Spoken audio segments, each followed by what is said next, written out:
AEW President Tony Khan uses sworn court filings to prove that AEW is currently at war with WWE. We'll talk about that. Plus, what's the latest when it comes to the Luchasaurus mask design lawsuit against both the AEW star and All Elite Wrestling themselves? We've got details on that. Plus, Dave Meltzer clears up a misunderstanding between himself and AEW President Tony Khan. The latest AEW House Rules house show series was reportedly filmed and could be coming to a screen near you if AEW does secure a streaming deal. There's a bit of a rumor killer on an AEW match that was reportedly pitched to one talent. We've got details on who that talent was and why that's not true. Miro, what's the latest with him in AEW? We've got details on what the Bulgarian is doing right now. Nia Jax says she would be interested in going to AEW, but you as fans, would you be interested in seeing the irresistible force in All Elite Wrestling? We've got the ratings for last Friday's edition of Rampage. Christopher Daniels opens up on his in-ring future. More development in the drama involving the Elite on BTE this week. A trios match has been announced for AEW Dynamite, and AEW World Champion MJF is going to be making a rare independent pro wrestling appearance.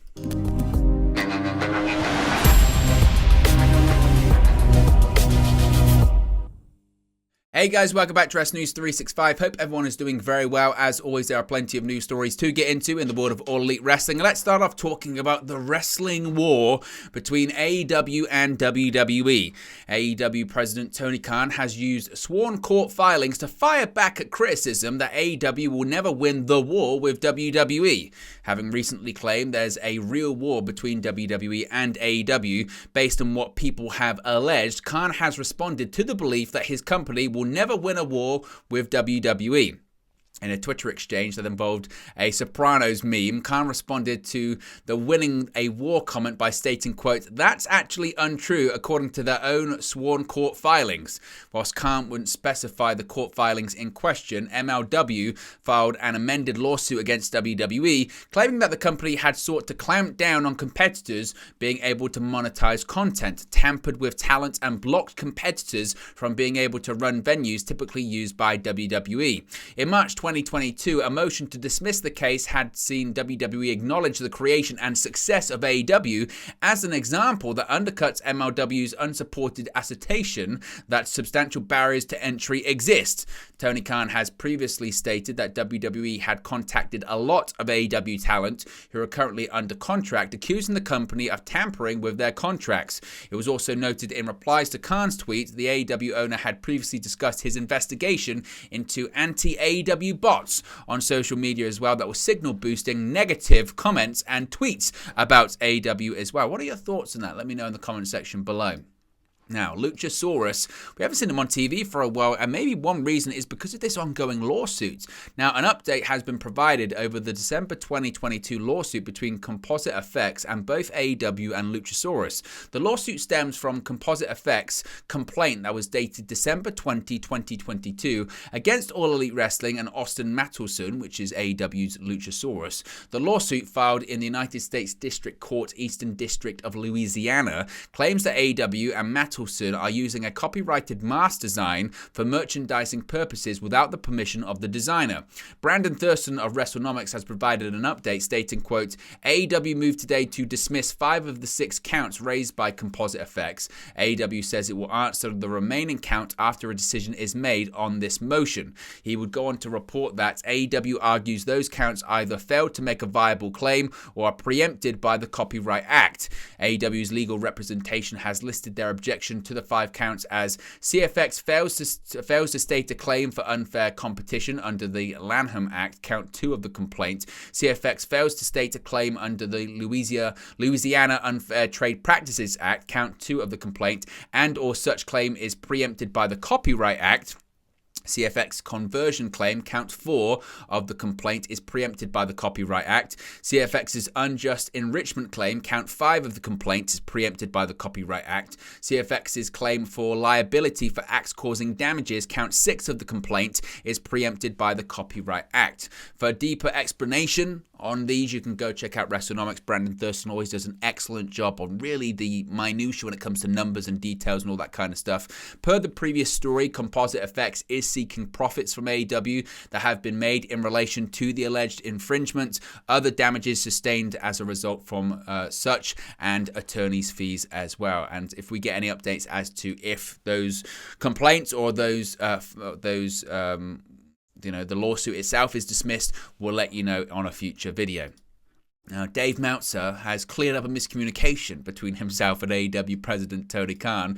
Recently, the AEW CEO took issue with a statement from Dave Meltzer over wrestling talent hiring cars and booking hotels. It's a big story at the moment, isn't it, with WWE talent being frustrated with people harassing them at airports and hotels. And Tony Khan actually clapped back to Dave Meltzer saying that I pay for everyone's transit and accommodation. Now, Khan made it clear that it may be true that in other companies, the wrestlers are responsible for their own domestic car rental and hotels, but that wasn't the case in AEW. Madison Rayne would praise Khan for the steps he had taken to ensure AEW talent were comfortable as they travel and express her happiness with the security arrangements too. In response to Khan's tweet outlined Meltzer's inaccuracy, Rebby Hardy would note, quote, the way these people online say inaccurate shit with their whole chest, with the eye-rolling emoji. Meltzer would clarify that the question I was asked about WWE and the answer was accurate about WWE. He would go on to discuss the misunderstanding on the Sunday, March 19 daily update on F4W Online, writing, quote, just a note regarding the Tony Khan Twitter mention of me on Friday. I had been asked a question more than a week ago regarding whether WWE still didn't pay for talent's hotels and rental cars while on the road, and answered that they do pay for that internationally, but at the domestic house shows they don't. Khan responded that it was mistaken and he pays for that stuff even though other companies don't, and noted he pays millions a year in covering hotels and cars for talent, but that isn't the case with other companies. But the question didn't even involve AEW that I was answering. Khan and I cleared it up already very quickly, and he said he didn't know and only saw the answer and not the question. Everything is fine, past people using it for a headline, but it was all cleared up immediately. Now, to be honest, the irony of ironies that Dave Meltzer is talking about clickbait and all that kind of stuff. In addition to that, Dave Meltzer should be a lot clearer of what he tweets, because I saw that exchange and I saw the response, and he said pretty much that every wrestling company doesn't pay, and Tony Khan caught him up on that. He also finished the tweet, Tony Khan, by saying hashtag AEW Rampage. So again, we know what he was doing because he was promoting his show. It's kind of a theme. Tony Khan will say something that's a little bit controversial and then also plug his television show that happens to be airing that evening as well. So it's one of those things. Now, speaking of AEW and their house shows as well, they debuted them last weekend, of course. AEW has been hesitant to begin presenting untelevised house shows since its inception in 2019. However, in 2023, AEW is venturing into doing these shows, with the first ever AEW House Rules event taking place in Troy, Ohio on Saturday night. According to PW Insider, the event was just shy of selling out, with a total of 3,000 fans in attendance. The more intimate atmosphere meant a smaller crew, though the event was reportedly still recorded by handheld cameras throughout the venue. While it remains to be seen whether this footage will air, the ring apron did feature the AEW Dark logo, meaning the matches from AEW's house shows could still be featured on a future episode of their YouTube show. Throughout the show, AEW President Tony Khan was live tweeting about it from the production area, advertising each of the matches taking place. Despite it being the first ever AEW House Rules event, it was not the first house show in AEW's 4-year existence. Their first untelevised event took place on April 9th, 2021, where they presented the House Always Wins in Daly's Place. Amongst other things, the event is remembered for best featuring one of the first appearances of beloved AEW star Takeshita in AEW. He teamed alongside the Young Bucks, Kenny Omega and MT Nakazawa in a losing effort against Death Triangle and the Sydal brothers. Following the success of the first AEW House Rules event, the next advertised house show for the Tony Khan-led company will be on July 15 in Calgary, Alberta, Canada, inside the Saddle Dome. It remains to be seen, of course, if that one's going to be recorded, as the event was this past weekend. Now, you've probably seen the controversy going on when it comes to Davey Richards online. He has retired from wrestling after claims of domestic abuse. Details of his involvement in AEW have now potentially emerged. Multiple companies cut ties with Richards after the allegations against him were made public. Sean Rossap of Fightful Select was also able to reveal that Richards was on the outs in wrestling, with his relationship with Major League Wrestling in particular ending in February 2023. They were able to also reveal that Richards' claims that he was approached by AEW to work with Bryan Danielson weren't all they seemed either. According to Fightful Select, Richards had contact with AEW producer Sonjay Dutt, but AEW had informed MLW that Richards wasn't planned on coming in. Instead, Timothy Thatcher would face Bryan Danielson on the February 1st episode of AEW Dynamite. According to the report, it was felt that Thatcher was a more suitable opponent for Danielson as he fought his way to face MJF. So Davey Richards can claim that, but indeed that was not the case. What's the latest when it comes to Miro in AEW? Well, we haven't seen Miro in a really long time. Miro hasn't appeared on AEW television since teaming with Sting and Darby Allin to defeat the House of Black at All Out last September, that being September 2022. As previously reported, Miro has been healthy and ready to go, but there's been no update on creative discussions between him and AEW itself. Per Sean Ross Sapp of Fightful Select, they provided a further update noting that the former TNT champion has been in Bulgaria with his wife CJ Perry, formerly known as Lana, for over a month. Miro still has several years left on his current AEW contract after signing a 4-year extension a year or so ago. It was previously mentioned that Miro was pitched a story from AEW Creative that he ultimately turned down last fall, and he hasn't been used since then. It remains to be seen if or when the Redeemer will make his return to All Elite Wrestling. There had been rumours that he was one of these names that wanted to return to WWE, therefore AEW were hesitant about using him, considering that he may want to go to WWE in the future. Speaking of WWE stars, though, that could go to AEW, a former WWE superstar in Nia Jax said she'd be open to it. Nia Jax was released by WWE in November 2021, but ended up making a surprise return to the company at the Royal Rumble earlier this year in the Women's Royal Rumble match. Jax had stepped away from wrestling following her release and hadn't made any appearances outside of the Rumble. During a K&S virtual signing, Jax was asked if she would consider signing with All Elite Wrestling. She answered, quote, "I actually would. I keep getting asked that question and I would usually say no, but I actually would. I'm really good friends with Saraya. I love what she's doing there. I recently met Nyla Rose. It would be kind of cool and add something different." Saraya, of course, signed with AEW in September 2022 and made her in-ring return for the first time since 2017 at Full Gear 2022 against Dr. Britt Baker DMD. The former Page has since started the Outcast stable with Toni Storm and Ruby Soho. The group is currently feuding with AEW originals and homegrown stars, including Baker, Riho, and AEW Women's World Champion Jamie Hayter. So could Nia Jax end up in AEW? That would certainly be something on my pro wrestling AEW bingo card that I didn't expect to see this year. Now, what's the ratings for Rampage on Friday? Well, still not great, but better than maybe some would expect considering the different start time as well. The viewership figure and demo rating for Friday's March 17 St. Patrick's Day Slam edition of AEW Rampage on TNT has been revealed. Per Brandon Thurston of WrestleNomics, Rampage drew 474,000 viewers. This is up from the March 10 edition that drew 447,000 viewers.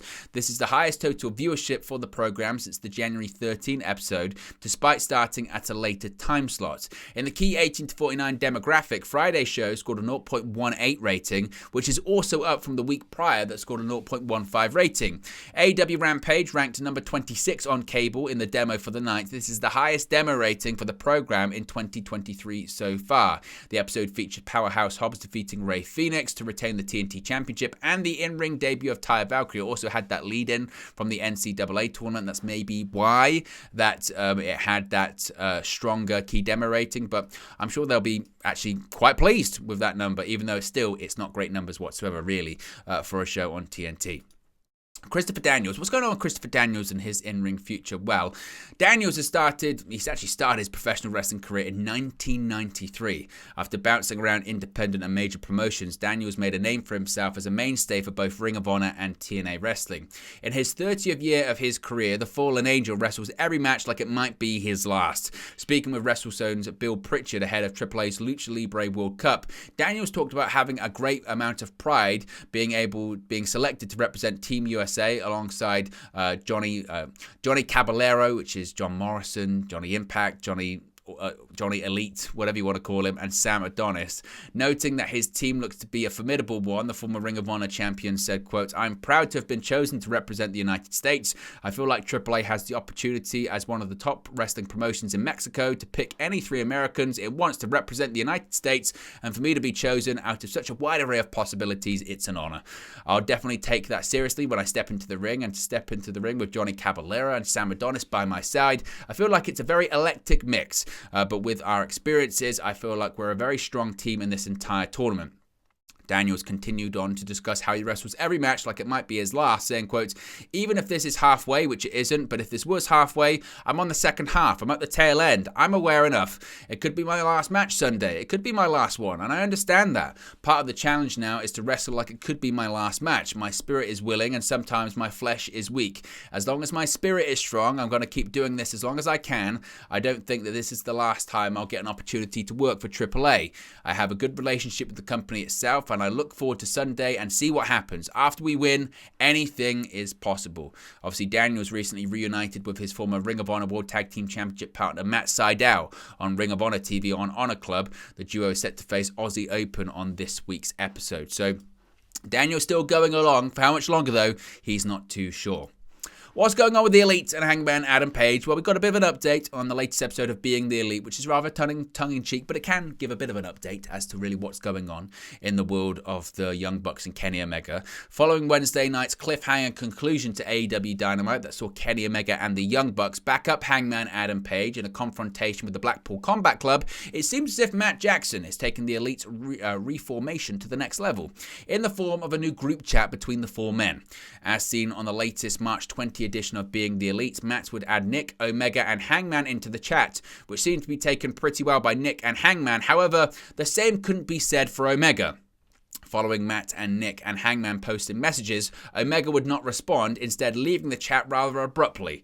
Omega's rather blunt actions perhaps suggest that not all of the water has passed under the bridge between Omega and Page just yet. While the four men remained allies through AEW's early years, the relationship between Hangman and the rest of the Elite became fractured through Omega's heel AEW World Championship run between 2020 and 2021. The rivalry between Page and Omega is perhaps seen as one of the best AEW has ever constructed as of right now, with Page dethroning Omega for the AEW World Championship at Full Gear 2021. So perhaps the Omega and Hangman bridge may need more than a friendly group chat to mend just that. So keep an eye on that on future episodes of Dynamite, because that's really where the friction is going to lie. Speaking of Dynamite, a match has been announced for this week's episode, and it's a return to the ring of the Icon Sting. At the first AEW House Rules event, AEW International Champion Orange Cassidy teamed with Darby Allin to defeat the Butcher and the Blade in tag team action. Following the match, the Butcher and the Blade attacked the babyface duo backstage to get a measure of revenge. In a video posted by Tony Khan on Twitter, the Butcher and the Blade issued a challenge for a trios bout, with them teaming with Kip Sabian to face Orange Cassidy, Darby Allin, and a partner of their choice this Wednesday on Dynamite. It should be interesting to find out who the third man for Cassidy and Allin would have been, but it turned out to be none other than the Icon Sting. Sting is going to be wrestling on Dynamite on TBS this week, and I'm very excited to see the Icon back in action. Finally, MJF is going to be back on the independent scene rather soon. Despite current AEW World Champion MJF being on top of the pro wrestling world at the moment, it looks like the salt of the earth is set to take a step back to the place where his career began. As announced on Twitter, Creator Pro New York has revealed the 27-year-old will be returning to his former stomping grounds for the CAP Homecoming show on May 13. As well as MJF, Creator Pro was also where other AEW stars such as Chris Statlander, Max Caster, Bear Bronson and Mark Sterling all began their careers. The CAP Homecoming show will take place at the All Sports Melville in Melville, New York. Tickets for the event will be available from March 27. While MJF's return will be highly anticipated, his immediate future in AEW seems to be in a title program with his fellow AEW pillars, that being Jungle Boy Jack Perry, Darby Allin and Sammy Guevara, following an explosive segment on last week's edition of Dynamite. The segment set up what many believe to be a four-way between the pillars, potentially at Double or Nothing for the AEW World Championship. Maybe we'll get more details on that this week on Dynamite.